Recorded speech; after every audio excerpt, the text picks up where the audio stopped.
Walking Dead was filmed here. It's what Walking Dead was. It was really scary. So I just looked at the taxi driver. I knew Tom was completely out of his depth there. And I said to the guy, I said, "Excuse me, can I ask you a question, sir?" He said, "Of course." I said, "Do you know what is a decent rib joint here?" He goes, "Yep."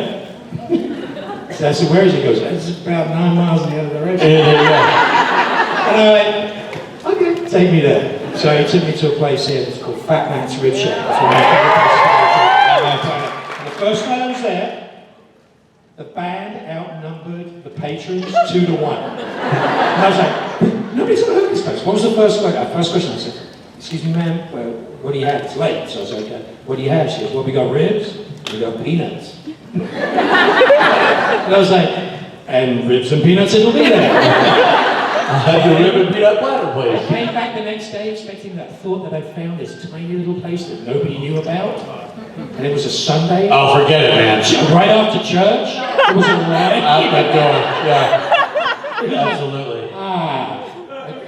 Typical Atlanta, great. What the South is all about. It's two people who are like, "Hey, you look like you're not from around here." I was like, I said, "Would you like to come join us?" I said, "Absolutely." He said, "You'll never get a table unless you come sit with somebody, so would you like to come join us?" So I sat down and discovered true Southern hospitality and great food. So I love this town. It's a great town.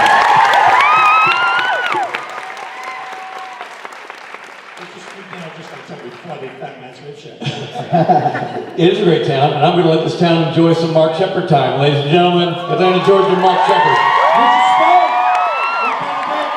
Loud swing! They should be worried. They sort of just leave me here with all this stuff. Steve needs to polish his cymbals. They're getting grubby. Look at this. Finger marks. God damn. Ooh, toys. Ooh. Like that. Ooh. This is like, I'm a drummer, this doesn't make any sense to me at all. It's like, how much shit do you actually need? And this is purple. So, it's really good.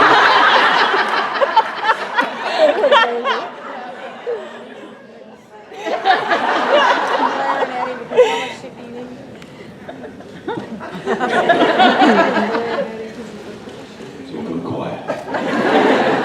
It's wonderful to be here. I'm really glad we got to come to Atlanta. And hopefully it'll just get bigger and bigger. So a lot of you guys are new, right? Hands up, new?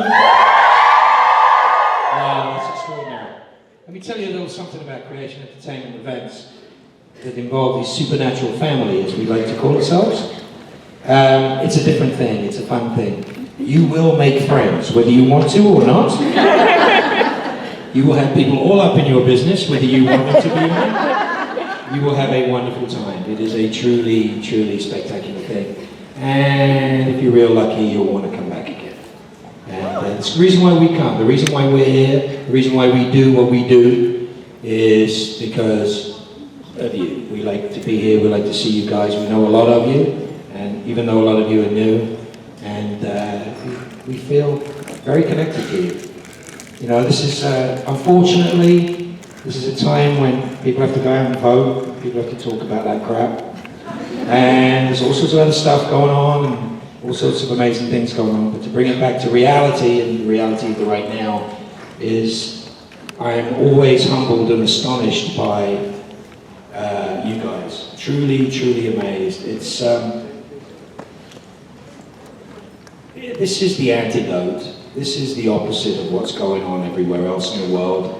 All the negativity and all the meanness and all the just awful behavior that goes on. The hate and the anger that is so prevalent right now on this planet. And you know, as I despair, as a father, as an American, a newly minted American.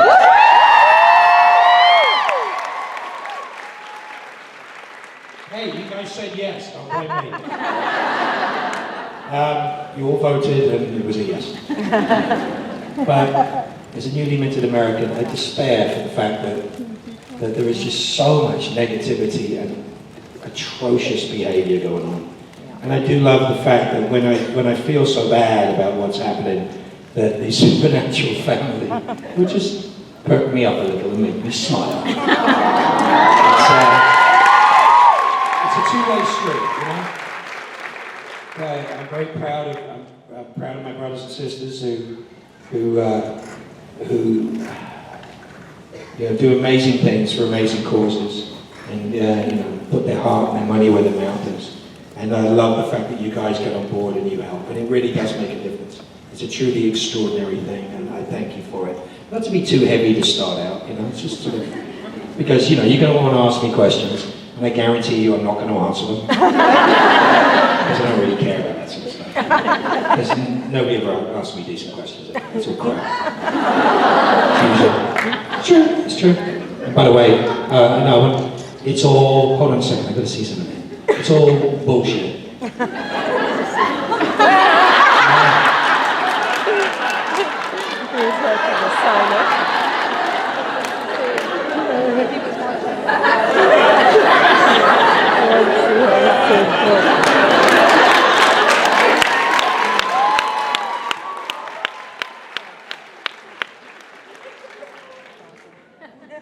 To all you deaf people out there, that was hilariously funny.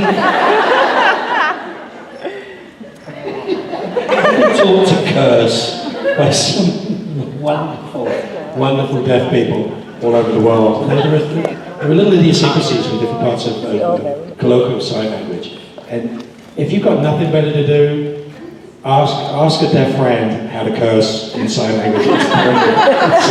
Of course, that makes sense. I never thought of that. It's a fantastic thing. I learned some really filthy ones last week. Which I can't do because there's probably people under 18 here. Oh, terrible stuff. Terrible, terrible stuff. So, are you first? You're looking at a phone? You're that nervous? Here, let's make you more comfortable.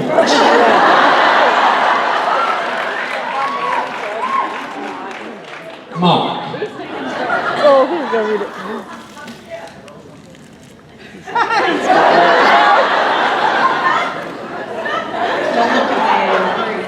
What were you going to say?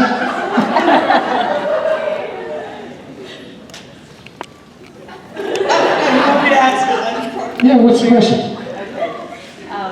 Check your misspelling. Why we adore you. Doesn't say that here. I mean, really? Crowley is a very complicated character. Good. And, Over the years. He's a what? he's a very complicated character. Yeah. What else is he? And it literally takes my breath away when he gets to go all red smoking badass.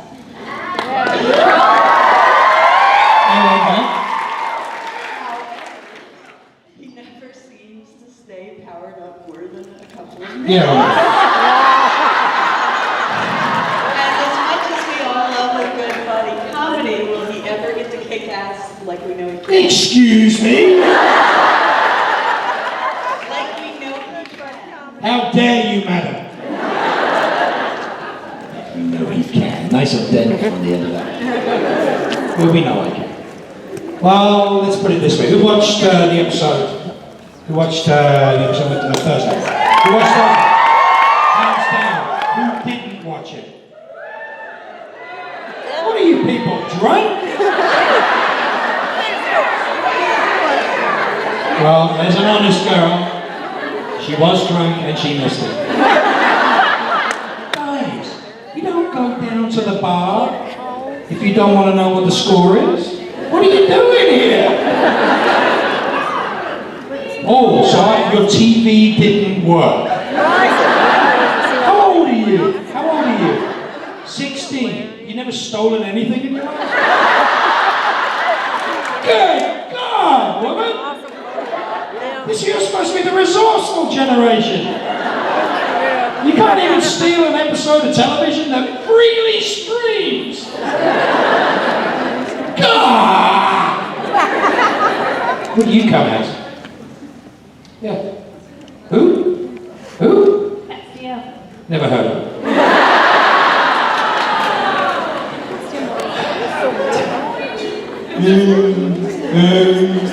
20-buck costume.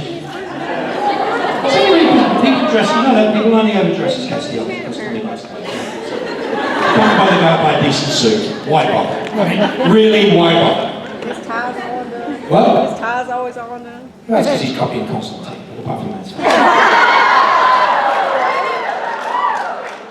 I like Matt Ryan, actually. He's a really good guy. I like Matt Ryan, he's a good guy. What do you want? Okay. Don't get me started. Who are you filming?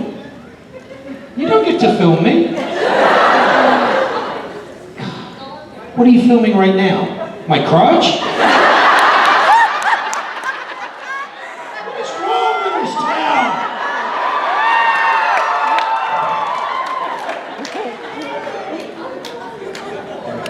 You stand up and do it. Okay. 2 years. Sorry, it's like talking to Ruth. 2 years ago at the Nerd HQ. You're going to ask me to remember something from 2 years ago. You're going to tell me, right? So it's not a question, this is just like a statement. So you were asked Oh, I'm what getting rang.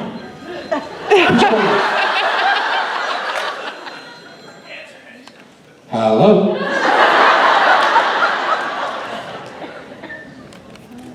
Hello?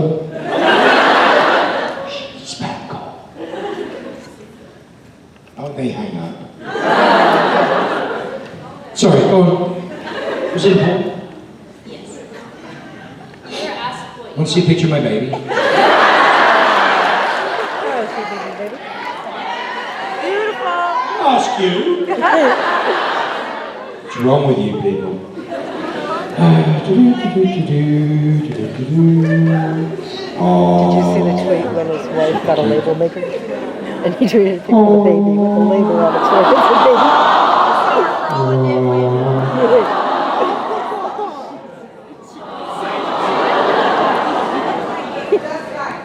They all look like me, little chubby, bald, ill-fitting clothes. Sorry, do you have a question? Okay, what is it? you were asked what you liked about directing, and you didn't get to answer. I did? You didn't get to answer because Jared was being the 6'4" puppy that he is. 6'4", I think he's 6'5". That's about his height. And I want to be a director. You do? You said you love directing, but you Don't didn't. ever direct anything that involves Jared Padalecki.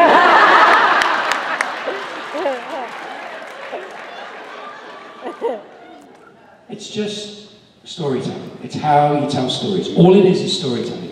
If you like doing it in front of a camera, if you like doing it from behind a microphone, if you like doing it on paper, if you like writing it, if you like dancing it, it doesn't make any difference at all. It's just the telling of the story. And, you know, two great quotes about directing that I was given before I directed was, one was, directing is answering 1,000 questions. That's all it is. And, you know, the other side of it is making a place where magic can happen.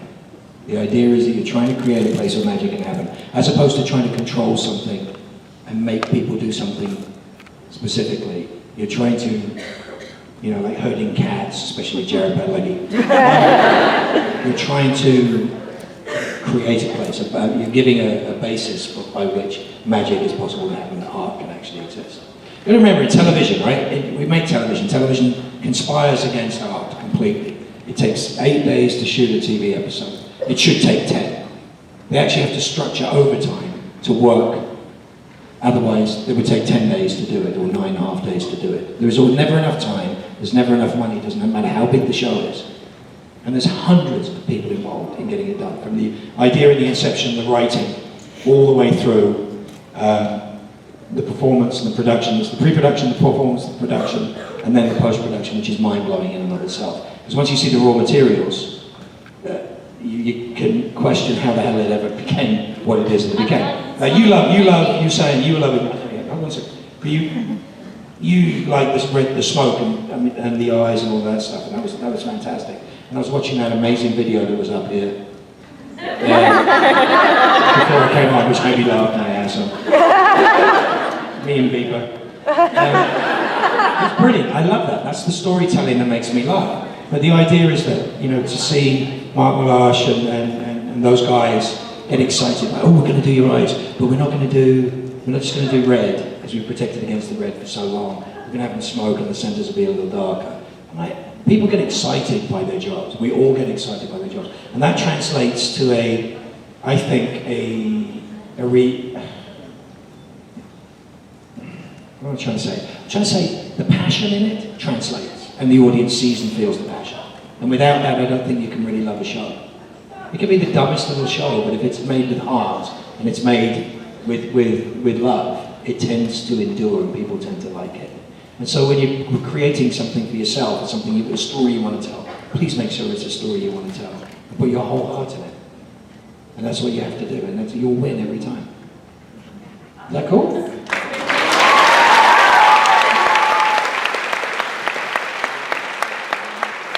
What do you want? What aggravates you the most about Sam and Dean? What? What aggravates you the most about Sam and Dean? Hold on, I can't hear the first word. What? Aggravates. Aggravates me? About Sam and Dean. What aggravates me most about Sam and Dean? The fact that they exist.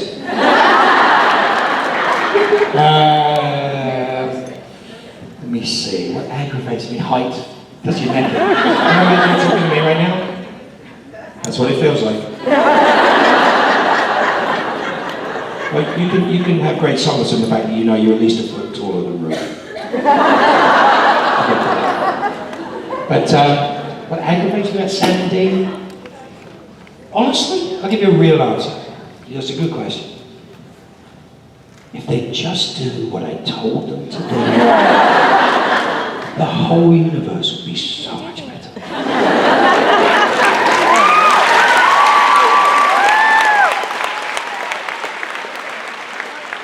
Plus, they're the bad guys. I'm the good guy. They kill way more people than I do.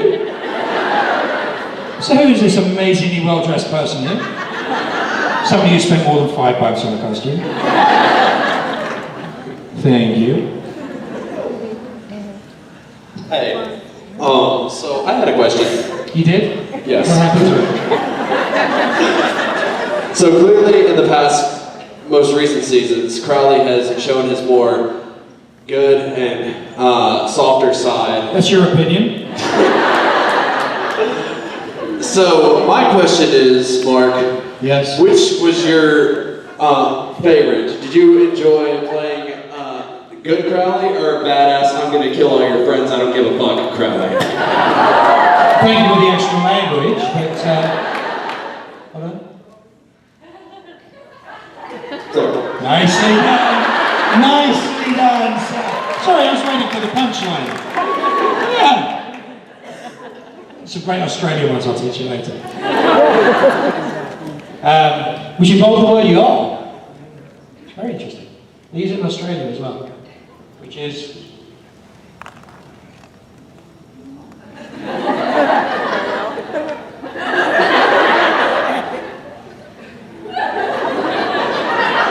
F, you, and all y'all. Very southern, really, isn't it?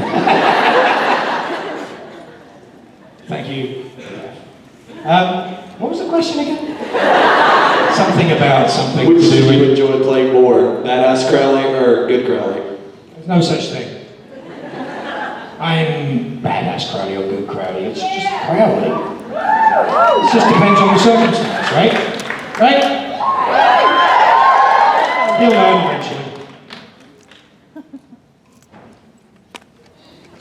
Hi. Exactly.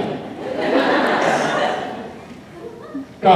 My question is, what was your reaction when you got the role for Supernatural? Want to go the role of Crowley? Yeah. Ah, crap. I was like, you know, as many of you know, there was a wonderful guy, well, mostly wonderful guy called Kim Manners. He was a person I knew for many, many years. He was a wonderful, curmudgeonly, brilliant man who has a lot to do with the direction and and the way the supernatural feels. So certainly.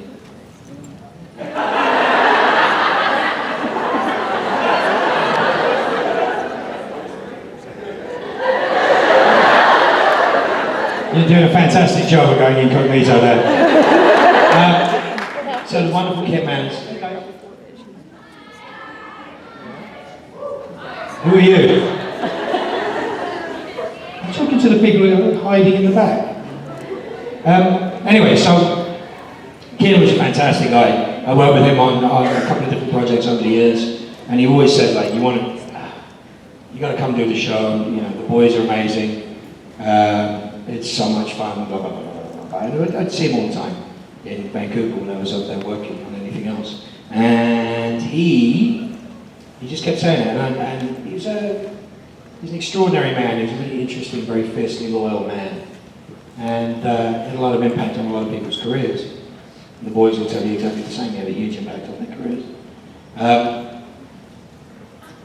And I was working with his brother Kelly on Leverage. Kelly was working on Dollhouse. That's working on Leverage. He was working on Dollhouse. I had a message to tell him that he should go and work over on Leverage. Indeed, that was a weird conversation. And I found out that Kim was ill, and later on he passed. Very unfortunate, wonderful guy. And I'd never done Supernatural. And then right after he passed, it came up. I was like, seriously? So Ben Edlund wrote it, I know Ben obviously. I was like, oh, this is the weirdest thing. And yeah, you know what, I'll go in on it. I got a funny feeling I'll go in on this. And I went in and went from a guest star shot to 8 seasons. It's mind-blowing to me what it does. So it's a little pompous, but at least I would know if Kim had seen it, he'd be giggling his ass off. There you go, see, told you it's fun. And it is, it's a wonderful thing. I laugh my ass off. Everybody who's like in season 1 of a show, just watch this, go read Entertainment Weekly or any of the other, they're like, oh, it's such a family, we're all like brothers and sisters. I'm like, you don't even know each other. You look at all these people and then you see them out in wild and you see the Comic-Cons and stuff like that and you go, you don't even talk to each other. Miserable, most of them. It's like, but they try, everyone's trying, it's a hardcore work environment. You're working 18 hours together, etc. It's a big deal. And then you go, I look at the last 8 years, or 7 years of being on Supernatural, 8 seasons of being on Supernatural. And I'm like, they can't even describe it as a family. It's massively functional and dysfunctional at the same time. But we see so much of each other, it's a wonderful thing. And we see so much of the fans, and we're able to have this interaction, which is a beautiful thing that we enjoy so much. And it's truly humbling. But there has been nothing like this. I mean, I worked on Battlestar, I worked on Firefly, I worked on three shows, and everybody talks about how tight everybody was. I mean, they were fantastic people to be with. But there's something very special about Supernatural, something very special. I walk onto that set, I get off a plane, I go to the airport, I get home, I get up in the morning, get my car, I drive to work and I go through that gate, and I feel like I'm at home. It's an amazing thing.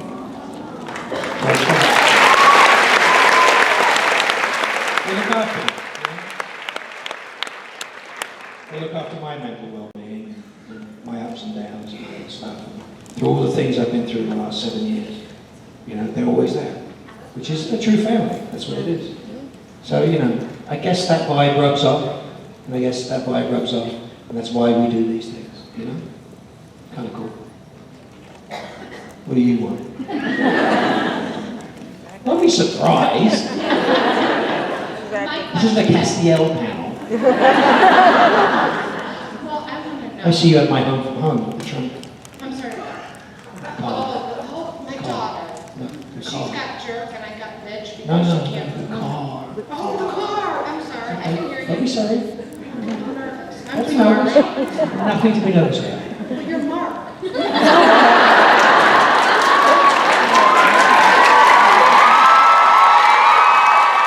Oh, that's true, isn't it?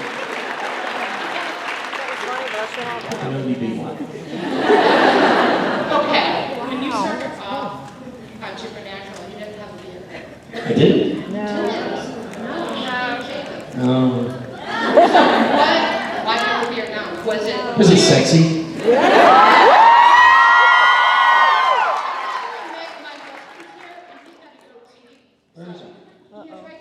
Sure.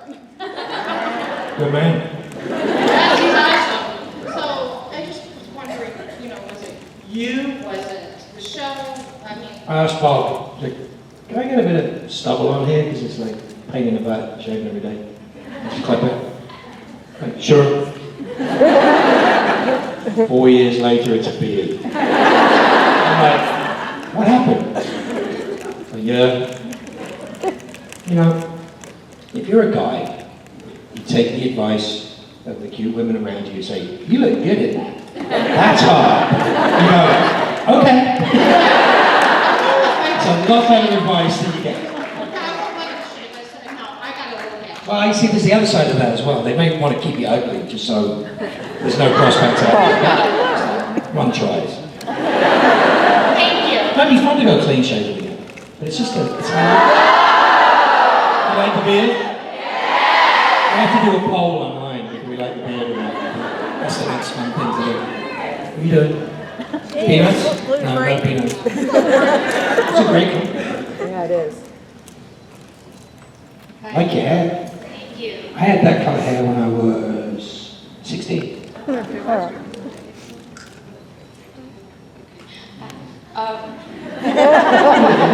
just can't go walking with it.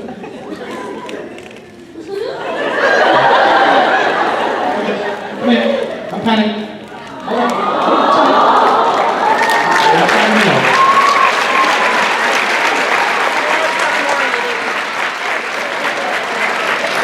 There will be a short intermission while we deal with that is real.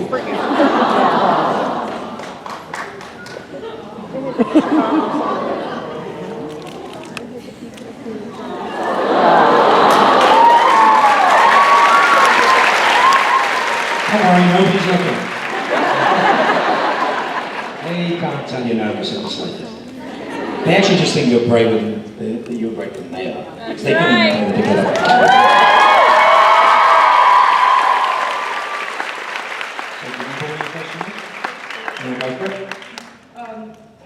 So personally, I think Dean is better at this, but who do you think is better at torturing people, Crowley or Dean? I thought I liked you up the top. I love you, I'm sorry. My favourite line, you remember the line with Kevin, which is like, you tortured my mom, so well, you know. Was it? That's how I show love. Right? That's how I show love. I think I enjoy it more than Dean does. Dean needs to do it because that's his job. Mine's just entertainment. So it's a good thing. Thank you for the question.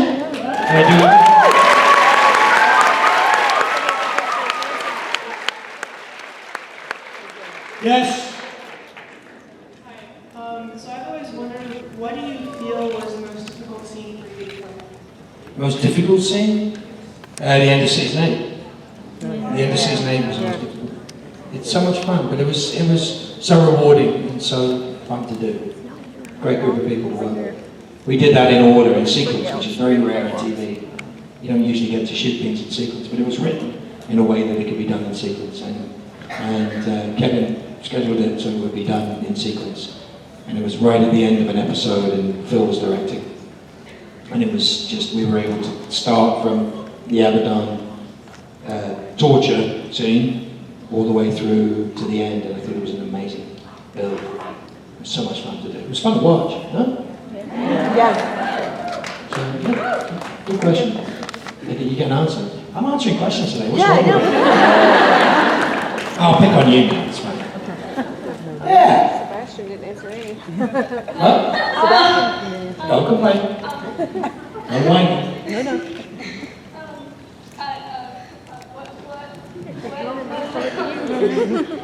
Okay. Don't worry. We got all the time in the world. Actually, we don't. Funnest? Is that a word? What's the right word?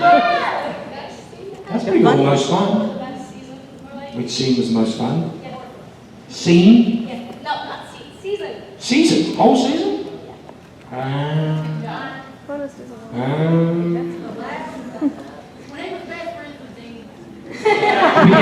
beginning, the Dean, of course. I wish that had gone on a bit longer.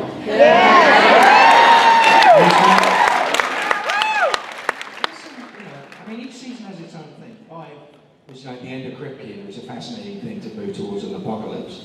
And then 6 was really hard because Sarah had to work out how to steer a ship around from an end back to a beginning. 7, it had some great standalone episodes. 7 was an odd season. Probably not our best, but it had some great episodes in there yet again. 8 was, I think, fantastic. I think that was Jeremy came back and it was just like, oh, Angels and Demons, here we go. And I think it had made a big difference to the show. So that 8-9 blend, 8-9-10 blend was really good. 11 was really, really different. And 12 is, for those of you that could be bothered to watch it. Good, I'm glad to. How old are you? I'm 12. 12? Cool. When did you start watching Supernatural? I was like 10. 10? See, that's the difference. It's like, in the old days, you would never see TV shows. When I grew up, you didn't get to watch TV shows in bulk or go watch a season or go to the DVDs or watch it online. There was a show I used to love called Hill Street Blues, which was really good. It was a cop show that was in, other cop shows are created as a result, and a lot of other television changed as a result of this show. The way it was shot, the way the characters worked, the way the writing worked. And I used to stay in on a Saturday night to watch it because I didn't have a VCR. You know what a VCR is? Yeah. And I didn't have a VCR. And it was on Channel 4 in England. And Channel 4, which is a multicolored 4 symbol, used to go blue. And then it was those blues. And I used to stay at 10 o'clock at night, staying in on a Saturday to watch television. Terrible, isn't it? So you guys are lucky. So, what? You want something else? No.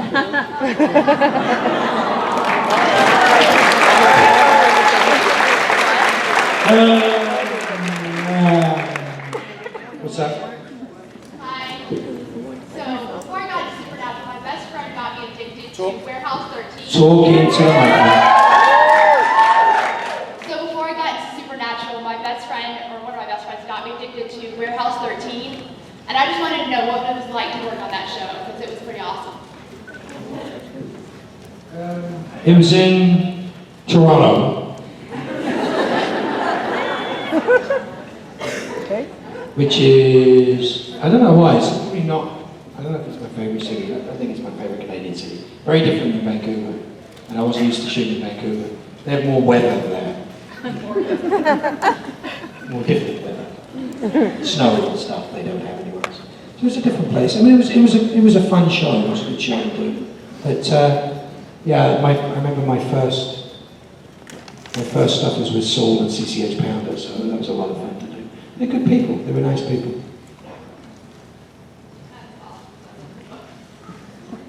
You're welcome. Bye.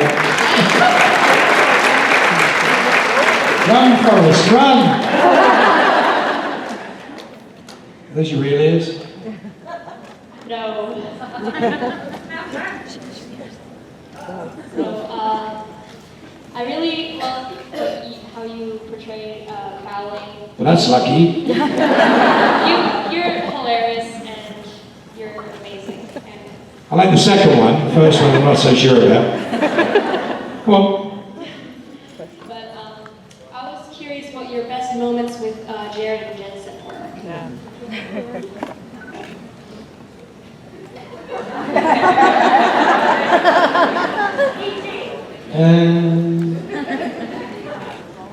I don't know, it's, oh God.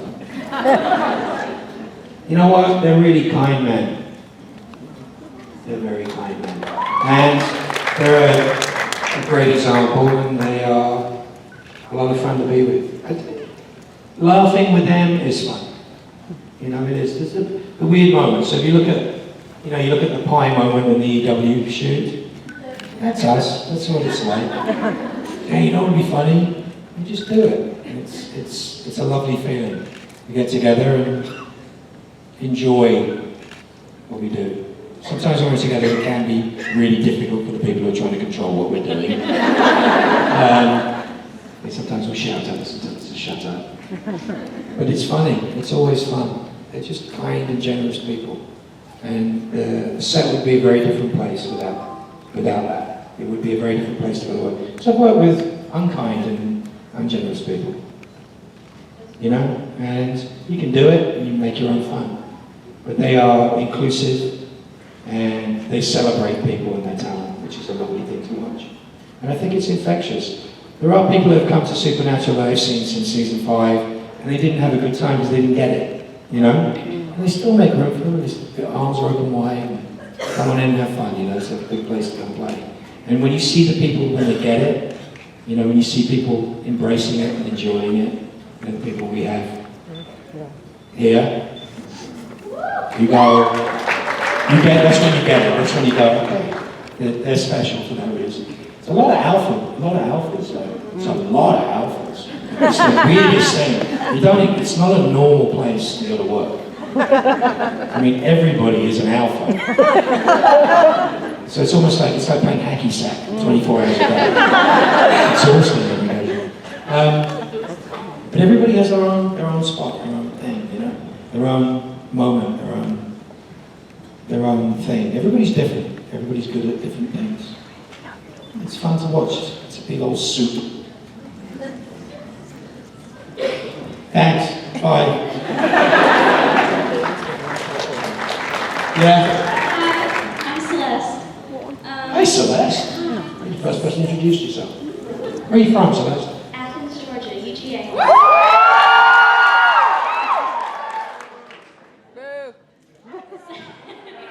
Remember Al Green has a church down there? Do what?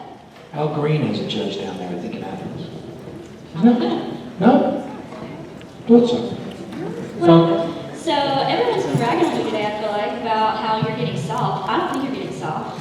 I think you're playing smart. You're canoodling with Winchesters now, so. Canoodling with Winchester.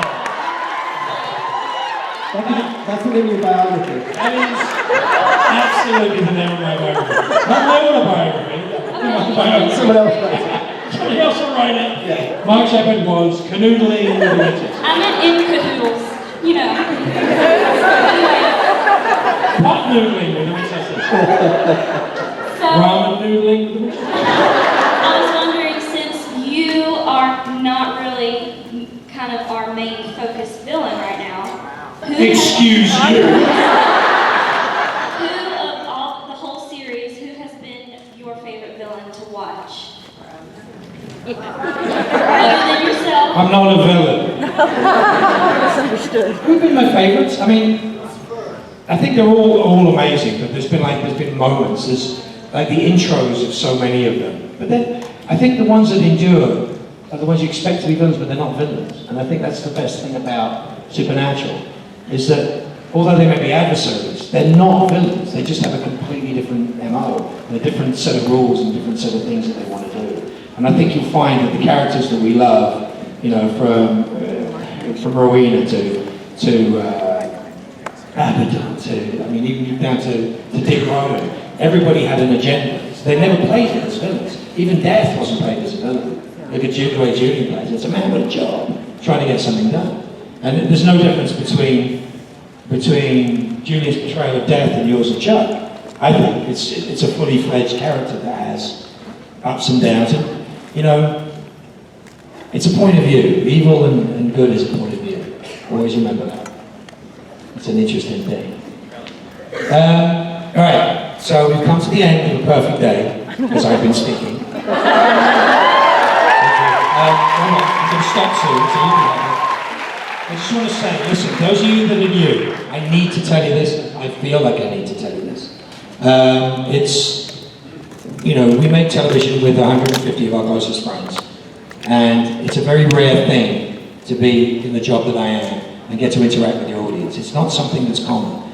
I come from stage, I come from music, and there you have a bond with the audience. So I've been looking at you, you've been looking at me this whole time. I know the shirt you're wearing, I saw the logo on your shirt. But there's a connection between that. You smile, I smile. I'm on TV, I'm sure you're smiling at some point, but I don't get to share that. And this is the amazing organic nature of what happens when we perform and we get this love and this care back. And that's the reason why we do this. We do this for the connection, for the fun.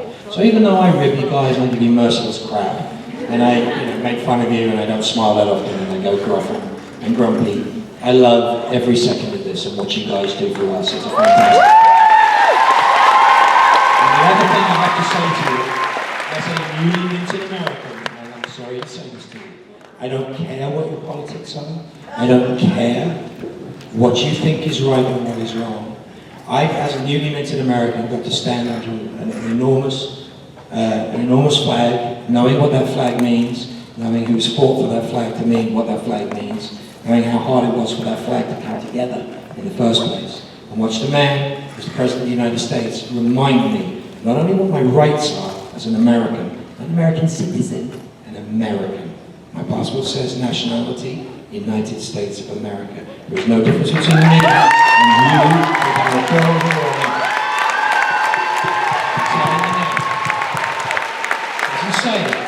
It doesn't say nationality British, I'm an American citizen. On my passport it says nationality, United States of America. You want to be American, America wants to accept you, you are an American. You're not 3/5 of an American or 9/10 of an American.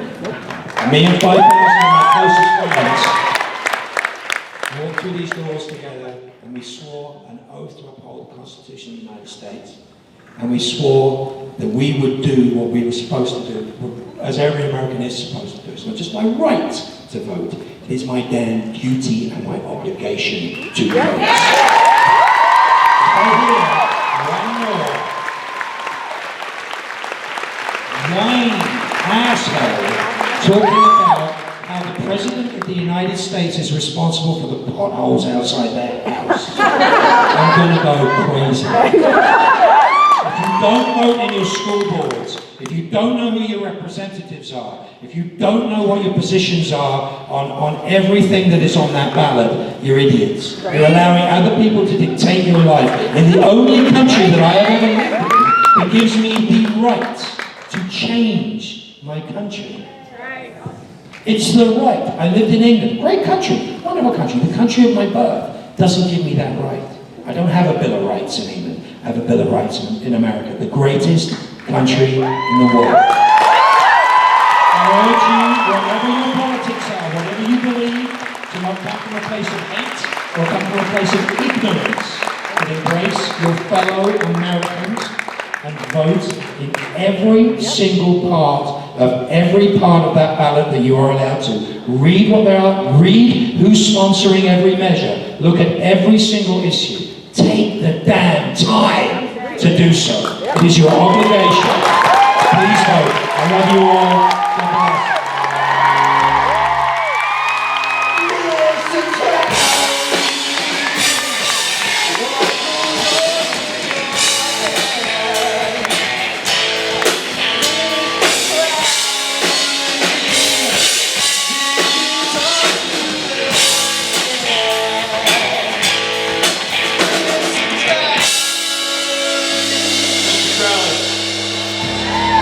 I love it, Mark Sheppard, bringing it downtown. Sounded like it is, Bora. It's not going to kill you to pay attention, Mike. No more excuses, Bora. I was listening. This is the year you clock in and participate. We're excited to see what you do.